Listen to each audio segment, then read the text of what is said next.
पाथर्डी तालुक्यातील मोहरी गावातील अनुसया नाना राजगुरू यांचा शतकपूर्ती सोहळा मान्यवरांच्या उपस्थितीमध्ये मोठ्या थाटामाटामध्ये साजरा झाला।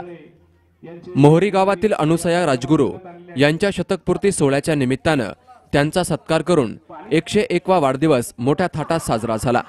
या कार्यक्रमाच्या अध्यक्षस्थानी ज्येष्ठ ग्रामस्थ कचरू राजगुरू यांची उपस्थिती होती। तर प्रमुख पाहुणे म्हणून जिल्हा परिषदेचे लेखाधिकारी आणि गावाचे सुपुत्र अश्रुबा नरोटे, विशेष लेखा परीक्षक नवनाथ ठोंबरे, बीटी पालवे, सरपंच प्राचार्य कल्पजित डोईफोडे, उपसरपंच रोहिदास खटके, साहेबराव नरोटे, नवनाथ नरोटे, अशोक नरोटे, अमोल राठोड यांचीही उपस्थिती होती। या कार्यक्रमाचं प्रास्ताविक महेंद्र राजगुरू यांनी केलं। या गावामध्ये माझ्या आजी, आमच्या वडिलांच्या मातोश्रीच अनुसया नाना राजगुरू यांचा शतकपूर्ती सोहळा या ठिकाणी आयोजित करण्यात आला आहे। खरं म्हणजे शतक ओलांडणं हे आपल्या गावचे भूषण आहे, एक वेगळं वैशिष्ट्य आहे।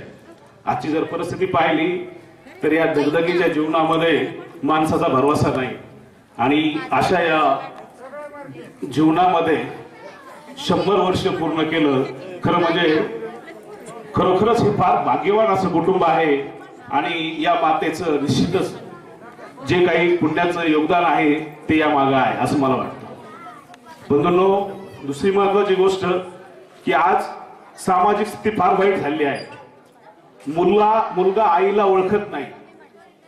एक पाठीमागे एक अमेरिकेला मुलं मुली आहेत, म्हणजे डॉक्टर मुलगा डॉक्टर वडील, परंतु इथं कुठला आश्रम असतं ते त्याच्यामध्ये वृद्धाश्रमामध्ये तर ते त्या शेवटच्या विधीला सुद्धा आले नाही, अशी परिस्थिती सामाजिक आज आहे।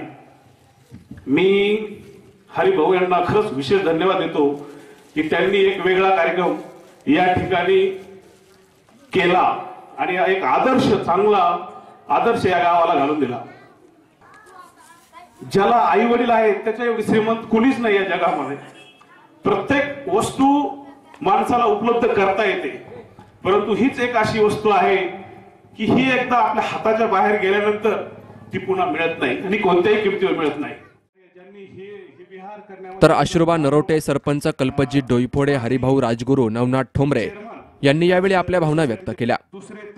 मी 1982 साली मी काही कारणास्तव मी मुंबईला गेलेलो आहे आणि गेल्यावरून मी प्रेमेश्वरांच्या आई वडिलांच्या आशीर्वादाने ताबडतोब मला महानगरपालिकेच्या सेवेमध्ये ताबडतोब मला रुजू करून घेतलेलं होतं आणि आतापर्यंत जे काय माझ्या आई वडिलांसाठी मी केलं किंवा गावातील जे काय वरिष्ठ नागरिक आहेत, माझ्या माया बहिणी आहेत, यांच्या संबंधातून मी वागून मी आज सर्व काही विसरून माझे इथले जे रहिवासी आहेत त्यांचे मी प्रथम अभिनंदन करतो। मला सर्व लोकांनी साथ दिली, असे सर्वांना साथ देत जा। मी जास्त काही बोलणार नाही, वेळ खूप झालेला आहे, परंतु मी जेव्हा 5वीला शाळेत होतो या ठिकाणी आलो तर आम्ही त्यांना अनसात्या म्हणायचो पहिल्यापासून, कारण हे राजगुरू कुटुंबाचे आमचे नेहमी पहिल्यापासून जिव्हाळ्याचे संबंध होते आणि त्या स्वभावाने इतक्या शांत आहेत, इतक्या संयमी आहेत की त्यांच्या तोंडामध्ये साखरेचे गुण आहेत आणि त्याच्या तोंडामध्ये, म्हणून अशी माता लाभणं हे खरोखर हरिभाऊंना आणि त्यांच्या सर्व कुटुंबांना हे भाग्याचं काम आहे। कारण त्यांनी कधी त्यांच्या आयुष्यामध्ये आतापर्यंत कधी कोणाचं वाईट चितलं नाही, कधी वाईट केलं नाही आणि जुन्याकालीन गर्भवती स्त्रियांना मोकळ करण्याचं काम त्यामध्ये गावातील डॉक्टर जर कोण असेल तर ते काम अनसात्याने केलेलं आहे आणि म्हणून मी परमेश्वराकडे अशी प्रार्थना करतो की त्यांना खूप खूप दीर्घायुष्य लाभो।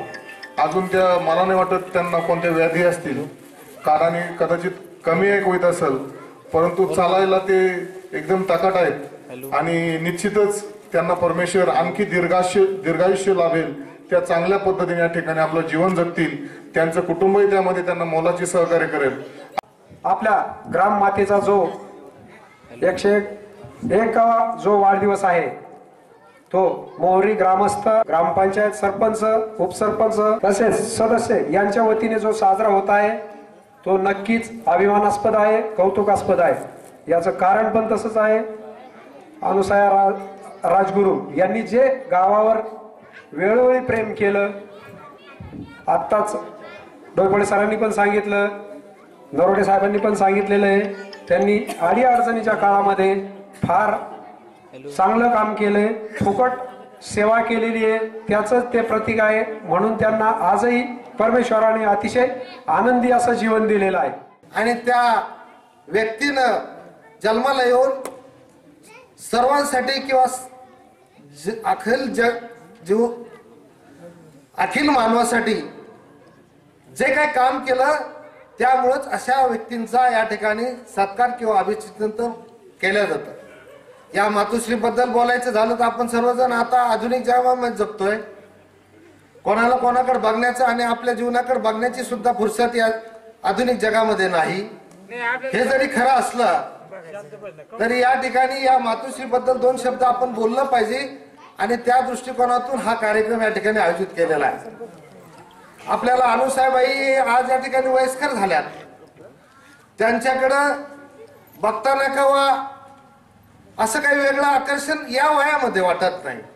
आणि म्हणून या जगामध्ये म्हातारा माणूस झाल्यानंतर त्याच्याकडे आपण तरुण मित्र किंवा ही प्रथाच आहे, हे फार आदराने किंवा आलुलकीने पाहत नाही. ही अत्यंत वाईट गोष्ट आहे. या रूढी परंपरेमध्ये हे होतच राहणार.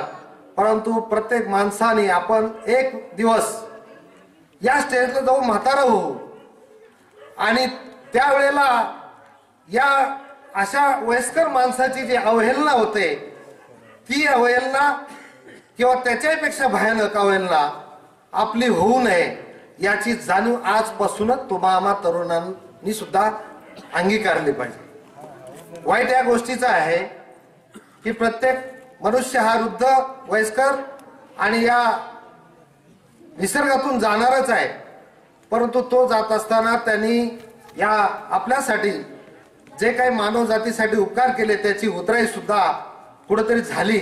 म्हणजे त्यांचा आत्मविश्वास किंवा ती व्यक्ती या ठिकाणी चांगलं जीवन किंवा समाधान त्यांना मिळत असतं. आणि म्हणून असे कार्यक्रम मित्रांनो घ्यायचे असतात. सूत्रसंचलन आणि धम्मवंदना बौद्धाचार्य वसंत बोर्डे यांनी करून सर्वांचे आभार मानले. तर आलेल्या मान्यवरांचं स्वागत हरिभाऊ राजगुरू आणि उषा राजगुरू यांनी केलं. बाईट अमोल कांकरी यासह मुकुंद लोहिया, सी न्यूज मराठी, पाथर्डी.